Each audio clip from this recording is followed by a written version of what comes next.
Happy Tuesday, Run, Try, Bike, and Everyday Athlete community. Welcome to our Fireside Chat on the Everyday Athlete Podcast Network, which is now on its 147th episode. Today, we're going to be joined by Rachel Martin, who is the race director of the Pumpkinman Triathlon and Running Festival, presented by Run, Try, Bike. You heard that right. We are excited to be the presenting sponsor of an event that is perfect for the everyday athlete. So, check your calendars for September 6th and 7th in South Berwick, Maine for the Pumpkinman Triathlon and Running Festival, and then go register for it. Don't hesitate, get there now.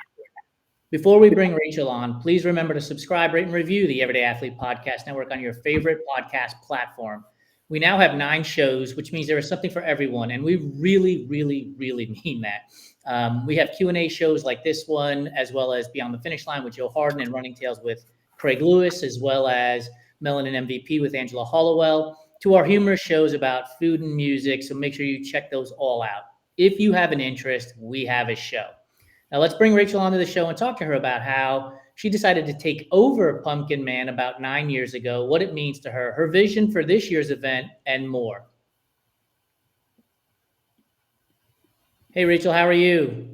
Hey guys, how's it going? Going great. Even better now that we've put out the press release. I've been on pins and needles and doing my best to bite my tongue to not make that announcement. Yes, it's been very exciting. An exciting day for sure. So happy to be here.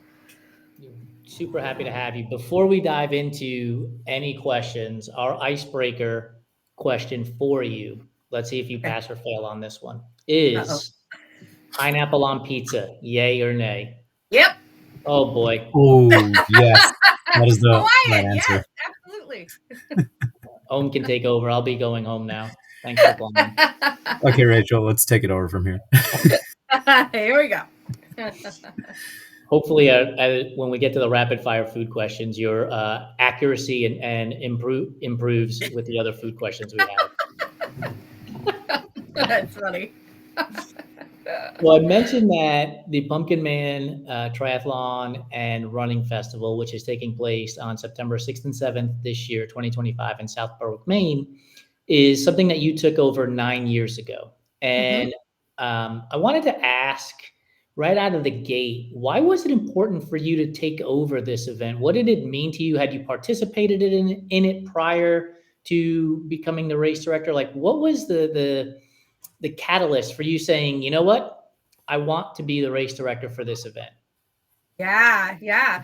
Thank you for asking that, because it's a really good question, right? Because you think about how you got into something and what makes you so passionate about what you do, and what I do really doesn't feel like work because you love it so much. So I actually experienced Pumpkinman as an athlete first.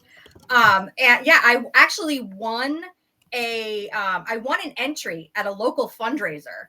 And, you put like your little tickets in there. I'm like, oh, that looks awesome. Let's go. And I won it. And so then I grabbed some friends, my sister-in-law. I'm like, all right, we're going to do this. It's going to be so much fun. I'm somebody that will just like kind of go head on into something and figure it out along the way. So it was so awesome. And the energy was so great. And then I also then started getting involved on the back end, helping out volunteer wise. So I helped out with registration for a number of years, and then eventually took over registration. And then eventually took over some more jobs there, more race directing type of jobs. And, this one thing about Pumpkinman, which is so special, is that it takes place in the community that I live in. And, community and connection and collaboration is what my life work has been all about. And so I'm very, very fortunate that this event is in my community.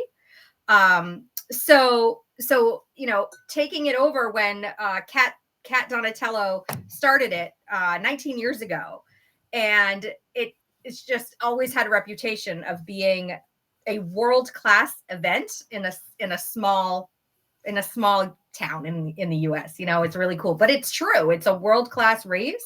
It's a bucket list race, and people come from all over the country, Canada, Mexico, the UK. They come from all over to experience Pumpkinman. And so So it seemed like a natural transition when Kat was transitioning out of it after having it for a decade, and she was moving on to new things. She's got her own company now called Austin and Kat. Shout out to Kat there. She makes amazing dog treats. So yeah, it was just like a natural progression because it is such a big community event. We get so many local sports boosters and nonprofits in town that help out, and we make donations to them. It's just a really big thing for our town, and it just seemed like a natural progression and transition for me. Before we go on to the next question, for those of you that are in our audience who are listening to this on the podcast, we record this live.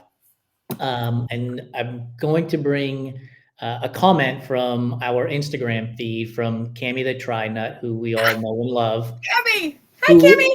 Who in large capital letters, when you said you like pineapple on pizza, wrote the word no, and there's about 7 O's in the word no.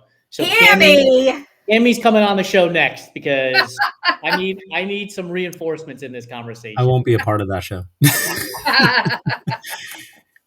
So, one of the things I really liked that you mentioned several times was natural progression. And it feels like all the pieces came together in place for you of sort of like you started with registration, you took over registration, you took over bits and pieces of it, and and the only reason you were there was because you won this raffle at a local, like from a local, like a local entry, essentially. Mm-hmm. And so I want to ask you, like, was race directing something that you knew you wanted to do, or was this like no? So it really was a natural progression. Like, yeah, no. Did you ever think that you were going to go into that realm? No, I was never like, oh, I want to be a race director. But I was like, I was the president of like the local PTOs and like different nonprofits in town. So I had a lot of experience like creating events, and to be an event director, you have to have that 30,000 foot view and see all the pieces moving all together. And I can do that. And so it's not for the faint of heart. It's not you have to be, when you're race directing, not to go off on a tangent here, but you have to be able to have 12 conversations at a time, stay very calm, figure it out, and make sure you have the right people in the right place.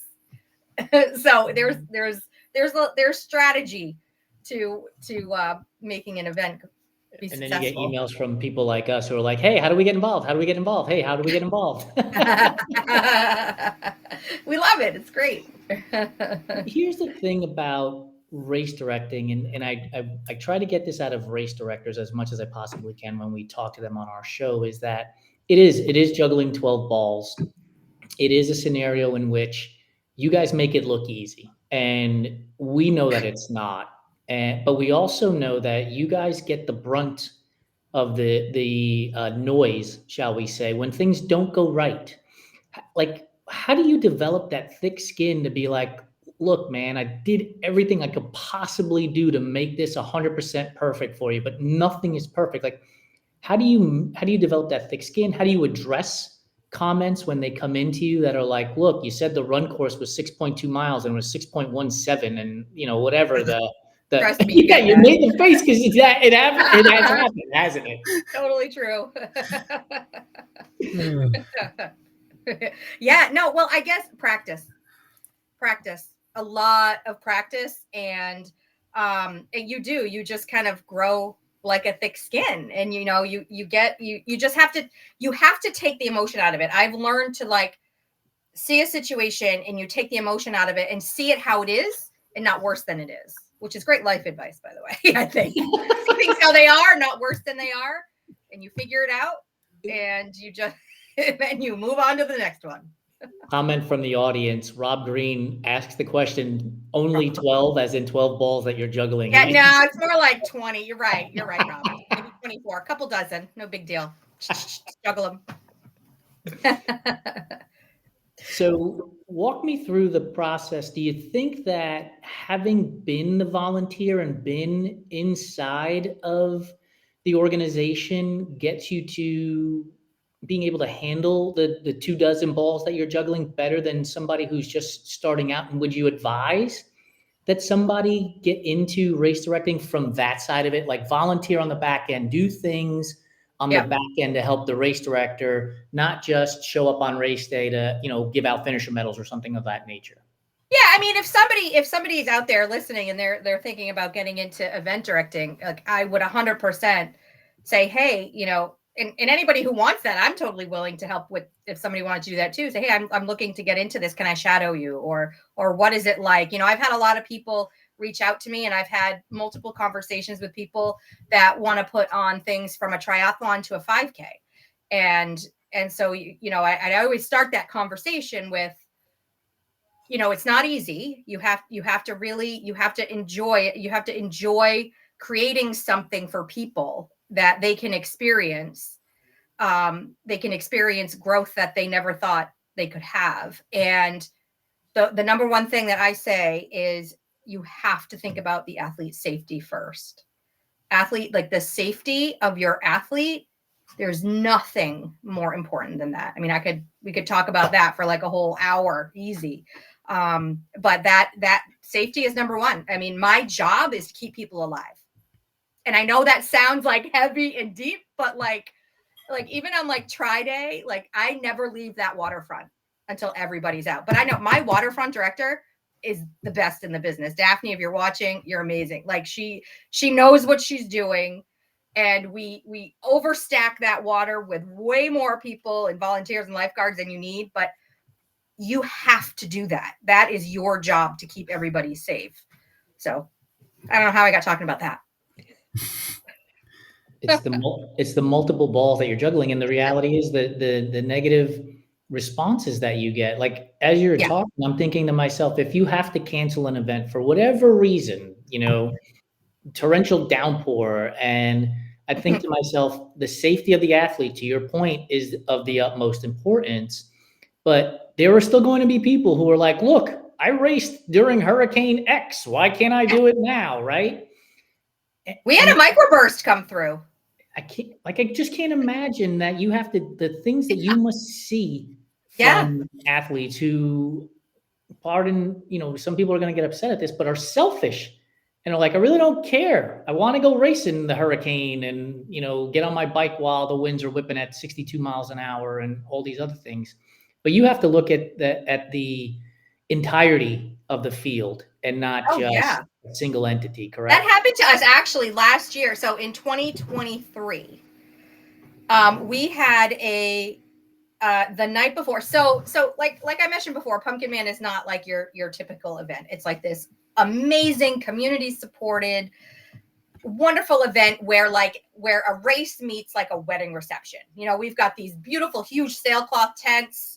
It is decorated. It is awesome. It is like the atmosphere is just amazing. And so we have like this massive, as big of a tent that you can get.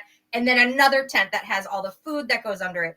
And it's on this beautiful piece of property in Maine. And the night before, so it was registration. So the event, the Tri was on Saturday.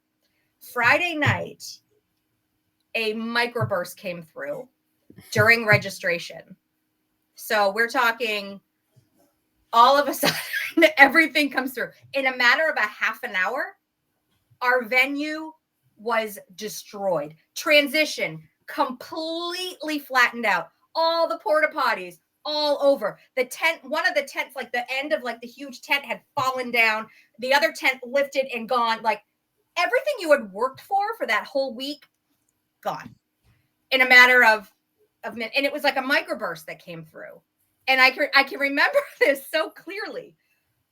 I was staring outside. I just looked outside at transition and I saw it all come through. And I was like, well, there's nothing we can do about it right now. We just have to figure it out, when it's over. And then somebody was like, did you see the tents in the field? And I was like, no. And so I go out there and I'm like, I went, oh my God, like, what are we going to do? And so that's when you have, like, we literally had to come up with plan B less than 12 hours before our transition opened for our Tri. And, I haven't talked about this in a while, but it fires me up because the end of the story will show you how amazing our community is. So because I live in this community and have so many connections with awesome people, text chains were going out to all of our local friends and groups. everybody came to the venue, people with like leaf blowers, like blowing transition, everybody up there putting the bike racks back up.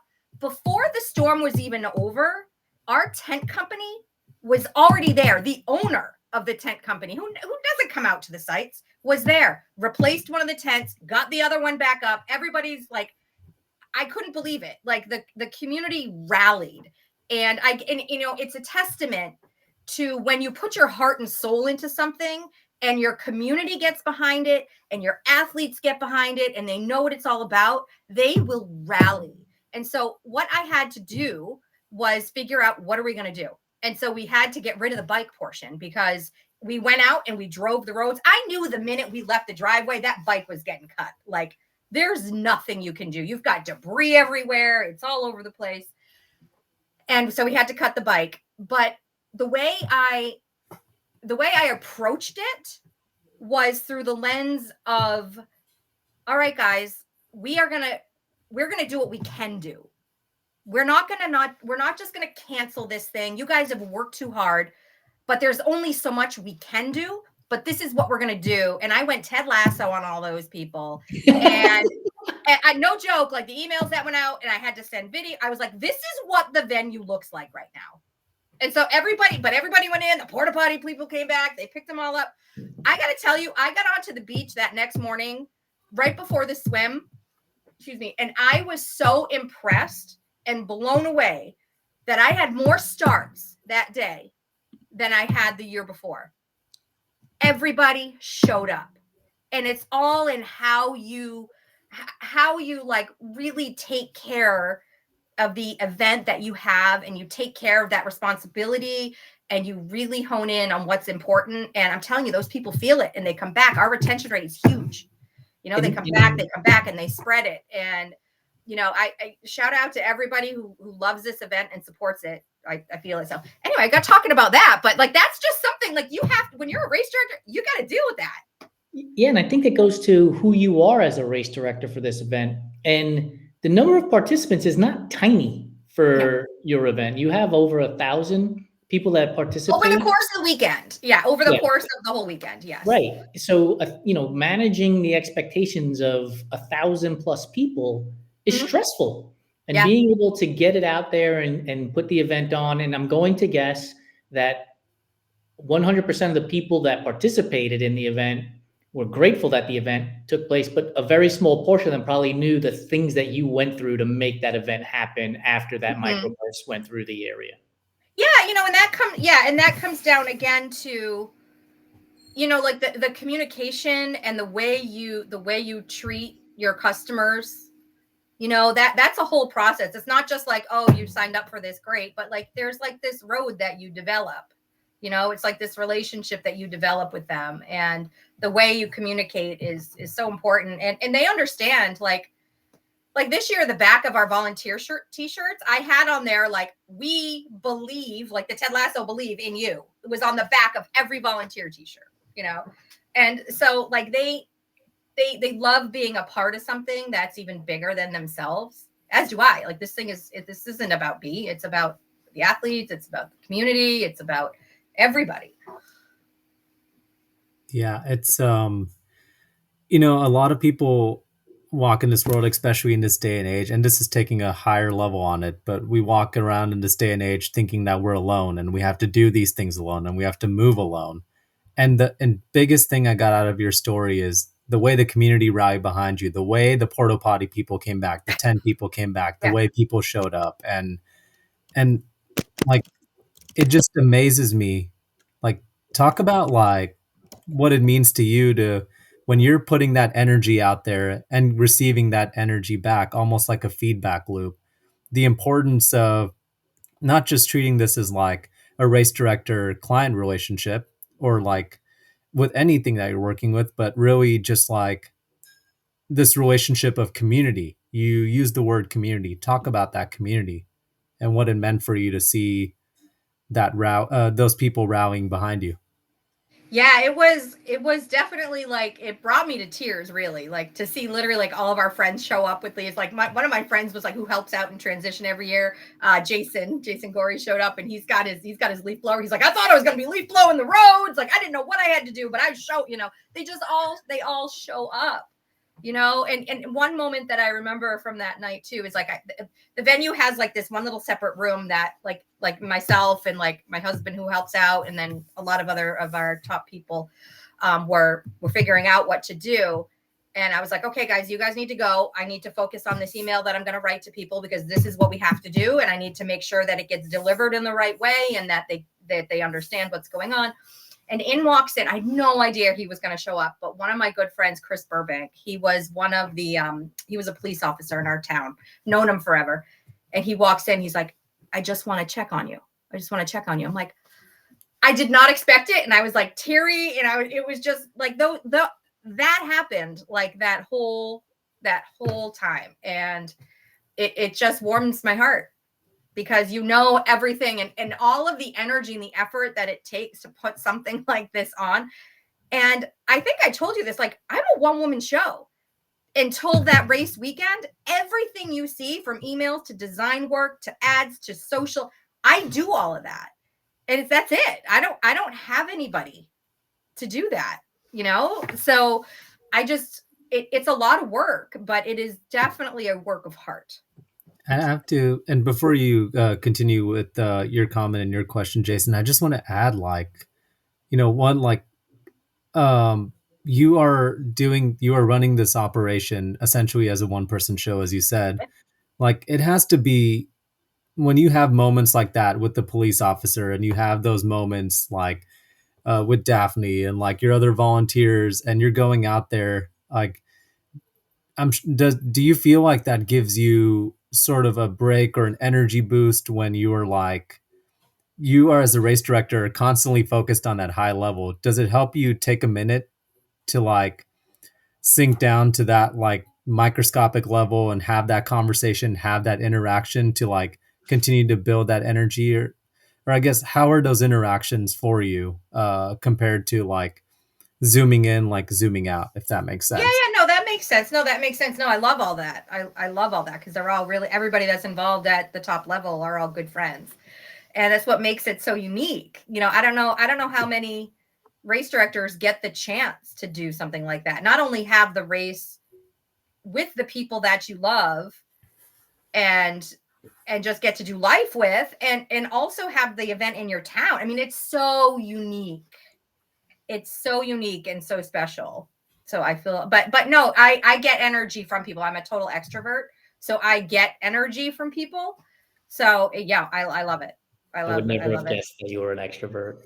Actually, it's really funny. I was talking with my daughter in the car, and we'll be driving down the road. I'll be like, oh, isn't that funny? Somebody just went past us.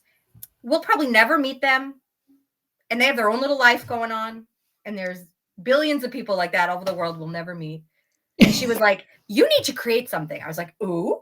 She's like, you need to create like a group where people think about these things. Like, okay, I want to meet everybody on the planet. How do we do it? We're already on that same wavelength.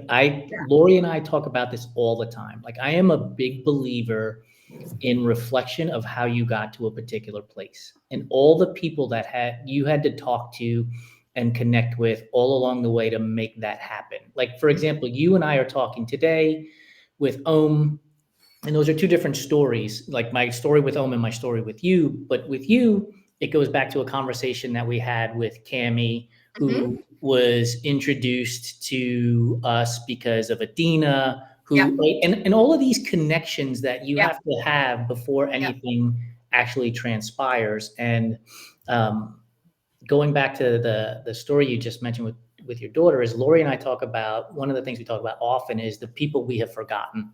So we lived in Seattle for a year, and we used to go to this coffee shop, and we would talk to the guy behind the counter. We were there probably 3 or 4 times a week, and we would talk to him behind the counter every time. We talked about the Mariners and the Seahawks and we talked about everything. And now we may never see him ever again, right? But we remember him, and it's the people that you don't interact with. So I'm in the group. I'm ready to start this group conversation. One of the things I wanted to ask you about, because you mentioned, being brought to tears with the people offering help and being an extrovert, and I would fall into that same category. Take me through, if you can, maybe one or two experiences that you've had with athletes who have crossed finish lines, maybe for their first time or coming back from an injury or some obstacle in life that you can recall that standing at the finish line and seeing them cross just gave you all of the feels. Do you have a story or two like that? There's so many. I knew it when I saw your face. I'm like, Rachel is processing like hundreds of stories right now.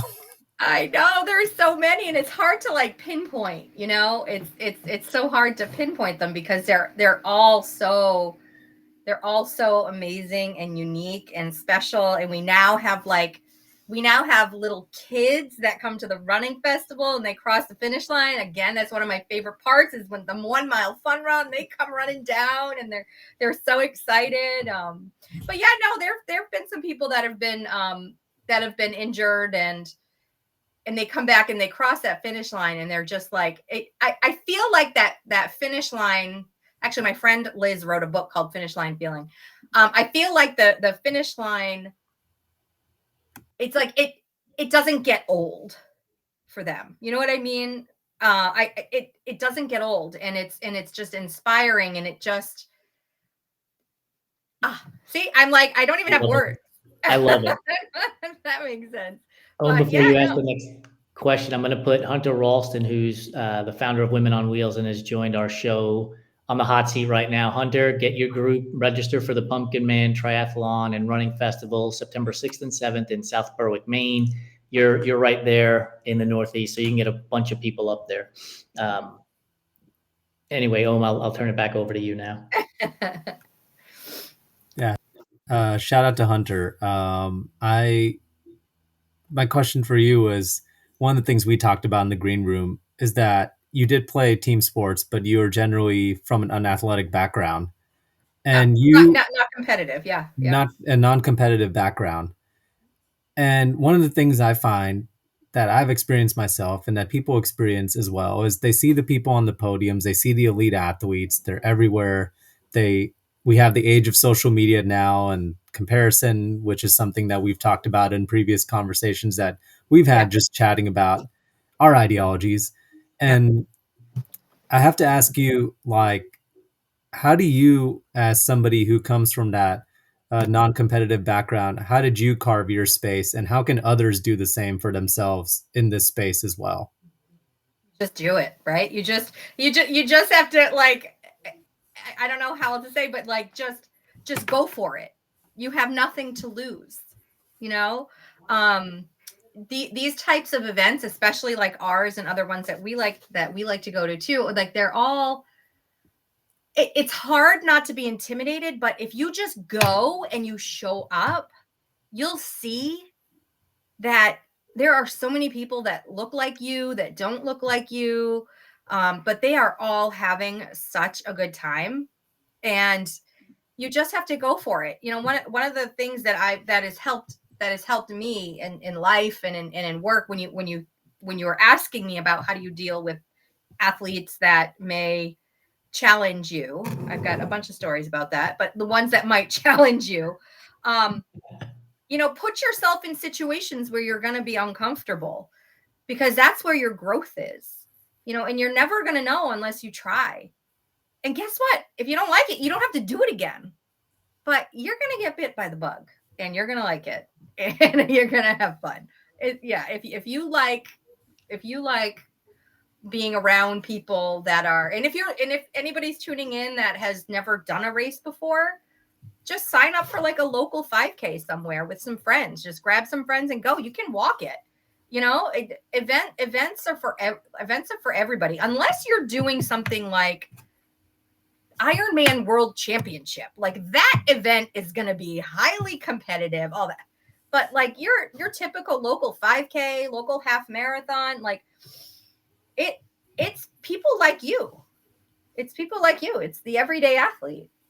I would even say about the Ironman World Championships too, even that is going to have somebody who finishes in last place. Oh, of course. Right. Yes. So like do the thing. We're big believers in the mantra that we have here, which is take risks and bet on yourself. And if you can do that and understand that sometimes you're gonna, pass with flying colors and other times you're gonna miss out, and that's okay. And I think one of the things that drew our organization to you and your organization is this idea that there is a spot at the starting line for everybody. When I founded the company, that was and is the vision and mission of Run Try Bike, which is to prove that there is a spot at the starting line for everybody and everybody. And I think what your events on the Saturday and Sunday, the triathlon and the running festival, prove that, right? With it, you have a sprint triathlon and a sprint relay. You have an Olympic triathlon and an Olympic relay and an Olympic aqua bike. And then you have the kids fun run. You have the American Pumpkin Pie 5K 3.14 miler. You have the thing that made me laugh harder than anybody else, has made me laugh in a long time, was the Pumpkin Jenny 8675309. For those of you who are old enough to remember that song, that's hilarious. You've got the Pumpkinman half marathon, the Pumpkinman 30K, which is a great tune-up for your fall marathon. And then I want to ask you about this event, which is the half marathon, the Battle on Spring Hill 6.6 miler. Talk to us about that, because one, it sounds hard, but it also sounds like a blast. It's awesome. It's pretty cool. Yeah. I'm going to say it's awesome. I mean, it's awesome because I cheer people on, no, just kidding. No, so I actually got inspired to add that to my running festival lineup after I helped Jesse Itzler produce his first ever public event, Hell on the Hill Main Edition, which was actually a half marathon on that same hill. And so it was like it was actually literally recorded as like the world's hilliest half marathon, because that one was 62. Maybe 63 loops up and down and up and down and up and down. And so then I was inspired. I was like, oh, I bet I could do half that. Let's just start with like half of that. And I had a bunch of people actually, Mermaid Maggie, I don't know if you're watching, but she did that event in the very first year. Talk about somebody who felt so inspired after. She's like, oh my God, I feel like I can do anything. I was like, I know, you're awesome.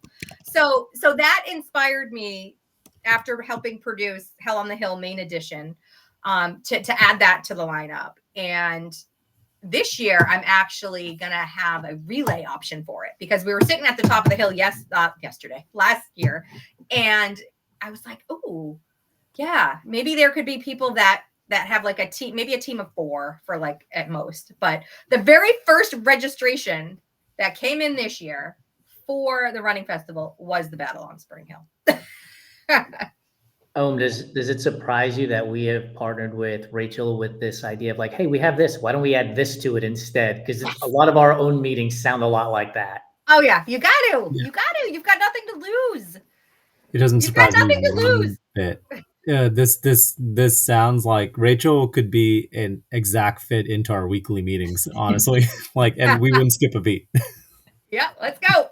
I mean, isn't it cool though, right? To be able to take a chance, do something, see if it works out. If it doesn't, you tweak it a little bit, you add something to it, you subtract something from it until you get to where we are at. I mean, we talked about this a couple of episodes ago, I think, when we had Kevin Scott from Better Butter as our very first guest on our Fireside chat. And it was so shitty. It was awful in retrospect. Like people talking over each other. It was only through Instagram Live.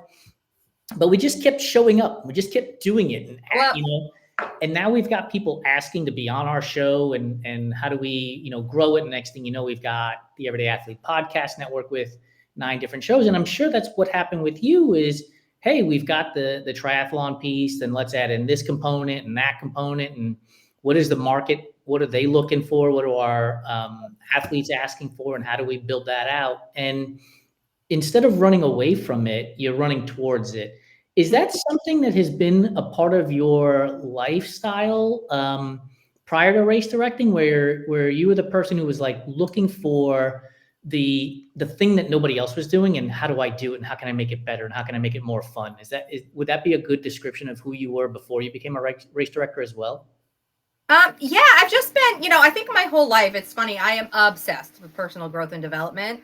And every day, I listen to so much of it. One of my favorite quotes is stand guard at the door of your mind. And so every day I'm listening to the best books, best podcasts on all of this. And so I'm like my own little therapist in my head all the time. So I'm like, oh, well, why do you think I did that? And, I think just from without going into like, you know, childhood and all that stuff, but I had to like figure stuff out like on my own a lot of times. And like, if I wanted to do something, I had to figure out a way. And that's why I love the phrase FIO, figure it out, jump in and just FIO, figure it out.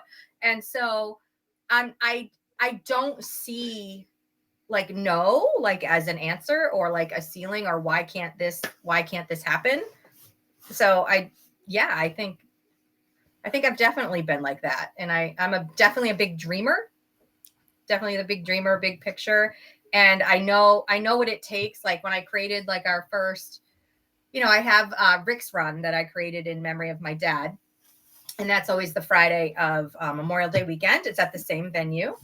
And it benefits veterans in Maine suffering from PTSD. And so I knew that was the year I started it, the year that I took over Pumpkinman. So I hadn't even done Pumpkinman on my own yet, but I was like, no, I'm going to do Rick's Run. And so I added that in. But what I do is I see what it can be and I know what I want it to be and what it to look like. And I don't see any like limitations. I just know I can figure it out and then reverse engineer how to make it happen. So like, what you want that end result to be. So yeah, that's what I do.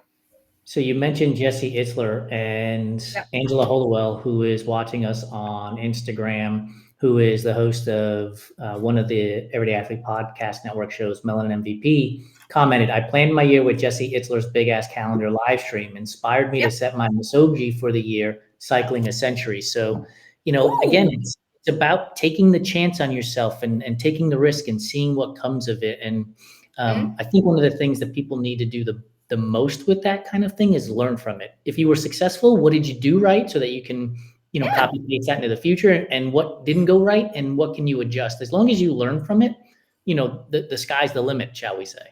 That's awesome. And by the way, nice Misogi. I love that. And if you go to any of Jesse's only doing like one event this year, Running Man. So maybe I'll see you there because I'm there. I'm your 8-hour high five cheerleader at that event. Before we jump into the rapid fire and ask you to let people know where they can find you, I want to add to the point you were making about like you were mentioning like being a big dreamer, but also like figuring things out, like FIO, I had to think there for a minute to get those letters together, but basically I want to, I am somebody who had analysis paralysis for the longest time. I grew up in an age where there's so much social media. I think a lot of people suffer with this absolute all or nothing mindset. We hear it everywhere. We hear like you're either all in or all out. Like failure is not an option, when in fact, like failure is a key to success. One of our sayings in the company is that failure is not terminal; it's a building block to success. So I want to ask you,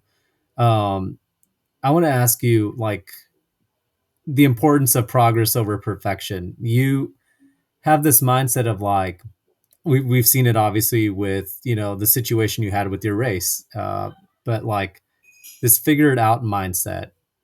Talk about that figure it out mindset, going through that process, failing, recalibrating, and what it looks like to make progress instead of going for perfection.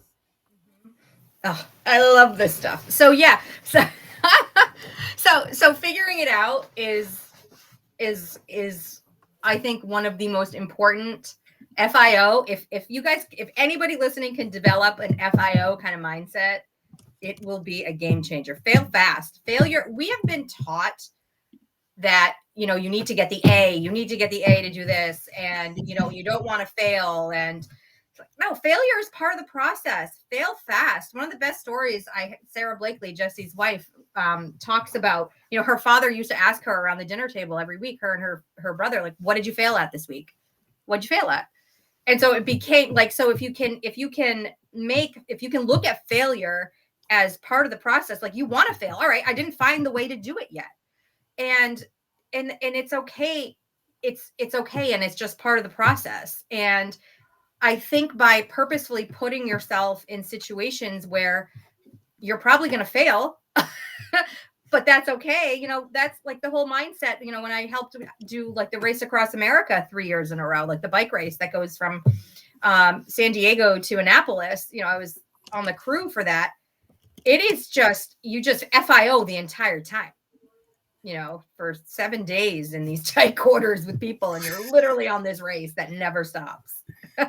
So I think when you put yourself in situations where you're going to fail, you just figure it out. And that's how you develop like that thick skin that we were talking about earlier, you know. And, you know, I can remember having to, my husband, I adore him. I'm so lucky. He is amazing and has a lot of knowledge in a lot of things. And so I can remember calling him one day when I was on the Race Across America, and I was like, how do I tell a Navy SEAL that they're wrong? I said, somebody that you hold in the utmost respect. Oh. And he's like, quickly, with facts, and calmly. I was like, okay. But like, when you put yourself in stuff like that, and then it's just practice. It's practice. Yeah. It's practice. If you want to do something, it's practice. It's practice, you know?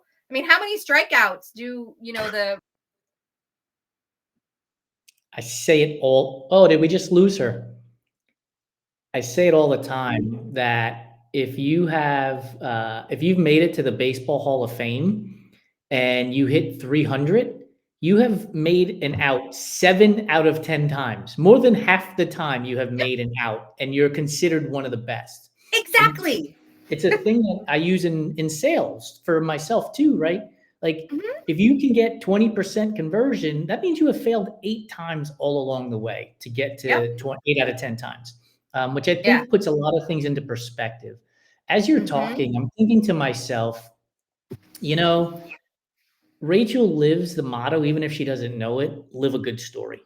And it's something that Lori and I practice in our house, which is to live a good story, which is put yourself out there, take a chance. You know, things are not going to go 100% according to plan all the time, but I guarantee you I'm going to have a great story from it. I mean, we've been talking for 40 plus minutes. We've been sharing stories back and forth, and we could probably do this, you know, for the rest of the month, if not longer. Right, exactly. And I think that's the whole point of it, right? If you isolate yourself and you don't go outside and touch grass, what's the story going to be, right? Like, I typed into a chat box. That's not going to be really exciting. But the exciting story is I was hosting an event, a microburst came through, porta potties were strung all over the place, tents were everywhere. Like, that's a good story. And that's what living a good story is. And so thank you for being who you are, and being able to be the kind of person who lives a good story. I think that goes so far in life. It allows us to connect with each other. It allows for deeper relationships and not just surface level type things. And we are proud, we are honored, and we are excited to be the presenting sponsor of the Pumpkinman Triathlon and Running Festival, because we do know that over the course of the next 9 to 10 months, there are going to be stories of people who are training for your event. And then we're going to get stories on September 7th and September 8th after they finish the triathlon and after they finish the run of what transpired in South Berwick, Maine. And I can't wait to share those stories and put them on our platform for everybody to read and get inspired and motivated by. So thank you for taking a chance on us, and thank you for trusting us to help you with getting the event out into the space and get people registered. So I'm going to give it one last time. It is September 6th and 7th in South Berwick, Maine. It is the Pumpkinman Triathlon and Running Festival. There is an event for everybody at this event for these 2 days. Where can people find you? Because some people are going to be watching this on LinkedIn or on YouTube, and some people are going to listen to it on Apple and Spotify. So where can people get information about the event, Rachel? Sure. Yeah. They can go to my website, Forward Motion Events, plural, forwardmotionevents.com. And from there, you can find out information on the on all of my events that I am producing this year. And I hope you don't mind. I want to leave some people with some advice. And this is something that I do a lot. And when I'm trying to decide if I want to try something or not, I use the rocking chair test, and I put myself I say this, I'm going to be 114 years old. That's what I say. So I put myself on my rocking chair when I'm 114 and I'm thinking about it. I'm like, am I going to be glad that I tried to do that? Or am I going to regret? My biggest regret in life would be to have any regrets. That's what drives me. Like, I don't want any regrets at all. And I would much rather fall flat on my face and fail than to have any regrets that I wish I would have tried. So if you're debating, anybody out there listening, if you're debating anything, put yourself in your rocking chair and be like, oh, am I glad that I just kind of was like, yeah, I don't think I'll try it. Just go for it. You hear it all the time, right? The story of the deathbed, right? The person on the deathbed is like, I wish I would have. Yes. And I guarantee you the stories that these days isn't, I wish I would have, posted another angry comment on Instagram. Like, I guarantee I'm so happy that I put that comment out there for those 10 people to see, and it made me feel better. Actually, no, get outside and go for a walk. That'll make you feel better. Yeah, go register for the Jenny, the 8.8675309. That is one of the best race names I've ever heard. It is fun. It's a very popular one. All right. So we always end our fireside chat with a rapid fire series of questions regarding food. Okay. You've already missed out on the first one, so you're 0 for 1. Oh, okay. But you might still make it in the into the Food Hall of Fame if you get 3 out of 10. So you need 3 out of 9. Okay. All right. Here we go. You're up in Maine, and this is not a question we normally ask, but you're up in Maine. So do you prefer a lobster roll or a shrimp roll? You are going to be very surprised at my answer. I don't like seafood. No way. Oh, I don't like seafood. Totally shocked.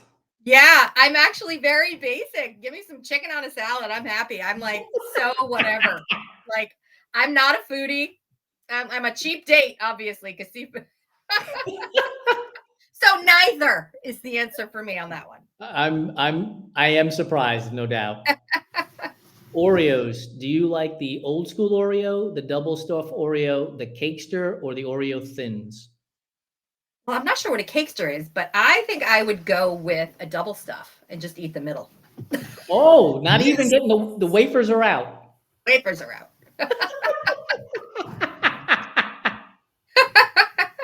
Licorice, red or black?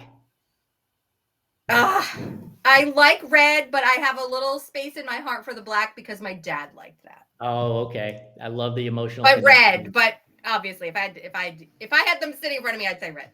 Red Vines or Twizzlers? Twizzlers. Are Peeps a real candy, or are they just stale marshmallows covered in gold glitter? They are awesome. Oh no! I don't mind Peeps. I like them. I grew up with Peeps. Okay, normally or stale? Either.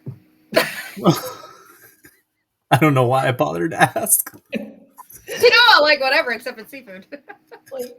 Do you look for them all year round, or are you just waiting for Easter to come rolling around and you just hoard them?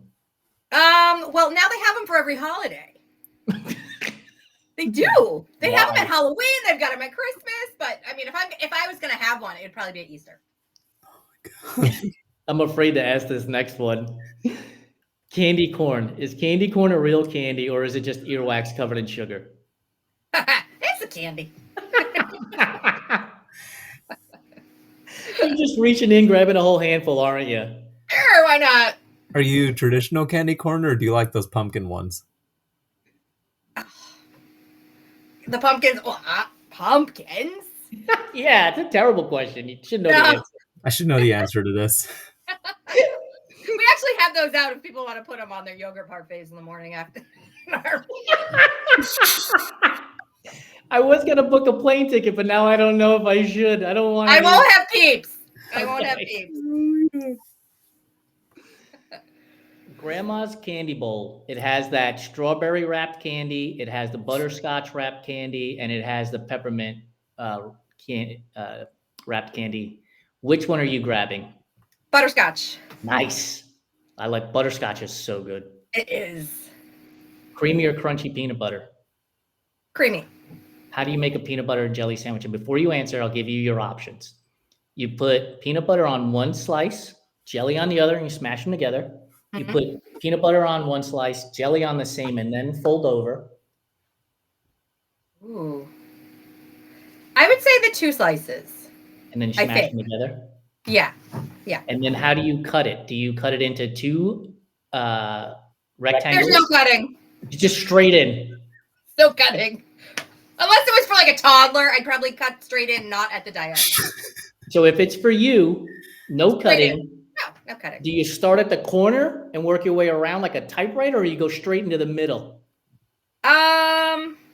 Probably in the middle. I also eat like corn on the cob, like completely random. Like there's no, it's like all Oh my God. like my brain all over. Oh my God, we found Shannon's match. We did. Finally. It only took like 100 episodes. And Shannon's in New York, in upstate New York, so she's a little bit of a New Englander herself. Maybe it's the common denominator. So who we're talking about is she told us she cuts it into 2 rectangles and then turns the sandwich and eats the peanut butter and jelly like it's corn on the cob because she doesn't want to get her hands messy from the jelly. I thought it was the greatest answer to eating a peanut butter and jelly sandwich, by the way. Wow, yeah.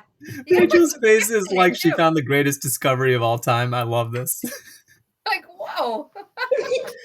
Oh my I have goodness. to tag Shannon in this. Is a hot dog a sandwich or a taco? I don't know. I don't even know what a hot dog is. It's good. It's what it is. I mean, it seems more like a taco, I would think. It seems more like a taco, but I would say a sandwich because it's meat in between 2 slices of bread, essentially, because it's kind of thick. Yeah. The hard-hitting journalism here at the Run, Try, Bike, Fireside, by the way.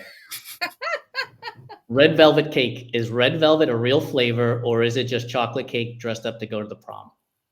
Yeah, it's just dressed up. It tastes no different. It doesn't. When you go to the grocery store, it doesn't taste any different. They're charging like $12 extra for it. Yeah. But, if you go to a real bakery, they have the alkalized cocoa and all the other stuff that does make it taste a little bit different. But you have to go to a proper bakery for that, for sure. Favorite flavor of ice cream is? Oh, vanilla bean. Straight up. I also like peanut butter. I like peanut butter on it. And if you want a little bit of extra sweet, you can put a little honey on it too. Try peanut butter with honey. It's good. Well, no doubt. One of my favorite snacks is to put peanut butter on a rice cake with sliced banana and honey over top of it. Yes, exactly. Yep. Favorite candy bar is? Does Reese's count or dark chocolate? I love dark chocolate. The answer is yes. Yes. All of it. Dark chocolate. My jam. I mean, Ohm hasn't done a triathlon. I am a former Ironman participant, finisher, but we are ultra runners. And so like when it comes to all of this like gas station style food, the answer is always yes. Yes, yes, yes. Last one before we send you on your way. There's a tray of brownies that's on the counter. It's been sitting there, so it's cooled off a little bit. Are you the kind of person that goes to the corner piece? Are you the person that gets the edge piece? Or are you the person that's going to the middle? Corner. Because you like to have like a handle? You are like some of it's a little crispy. I like things cooked. You're like, oh gosh, when you go to dinner, it's like if I like order a burger, it's got to be well done. Oh no. I'll take the hockey puck, please. Thank you. Yeah, that's me. No seafood. But no seafood, correct. Since you brought up a burger, what are you going as far as toppings are concerned? Shredded lettuce, shredded, are you tomatoes, onions? Yes. Like, what are you putting on there? Load it up. I love tomatoes, lettuce, spinach, ketchup. Throw it all on there. Throw it all on there, but not like mushrooms. Not a big fan of mushrooms. You got to have like a 6-napkin burger, right? It's just got to be like running down your arm. Yep, for sure. Rachel, thank you so much for oh wait, I forgot my part of the brownie question. Oh, yeah. Are you topping it with that vanilla bean ice cream to make it a la mode, or you just want straight brownie? No, just straight brownie. Awesome. Rachel, thank you so much for joining us on Fireside Chat. It's been a blast having you. I am looking forward to working with you throughout the rest of this year. Folks, do not forget the Pumpkinman Triathlon and Running Festival, September 6th and 7th in South Berwick, Maine. Run there right now. Get on the registration button, smash it. Get your friends to join you in the relays. Get your friends to join you for both days of the events. Get in there, get on it. This is going to be something that you will never forget. Have a great night, everybody. Thank you so much.